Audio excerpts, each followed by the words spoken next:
కార్యక్రమాన్ని ఇంట్రడ్యూస్ చేయడం జరిగింది.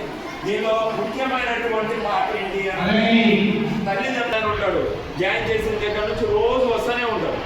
ఇప్పుడు ఆయన ఉంటాడు, వస్తూనే ఉంటాడు. కానీ కొంతమంది పేరెంట్స్ ఏంటి అంటే అలాంటప్పుడు గవర్నమెంట్ ఏం చేసిందంటే ఒక యాప్ డౌన్లోడ్ చేసింది.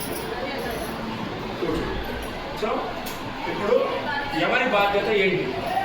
మేమేంటి అని అంటే పిల్లవాడికి కావాల్సిన వచ్చిన తర్వాత వాడు కొంతసేపు ఆడుకోవడానికి, కొంతసేపు వాళ్ళతో మాట్లాడడానికి ఇవ్వాలి. మిగిలిన టైం ఏం చేయాలి, ఎలా సద్వినియోగం చేసుకోవాలి.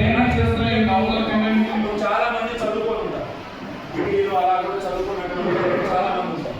నేను అనేటటువంటిది ఏంటి అంటే మనం చదువుకున్నాము, మన పిల్లలు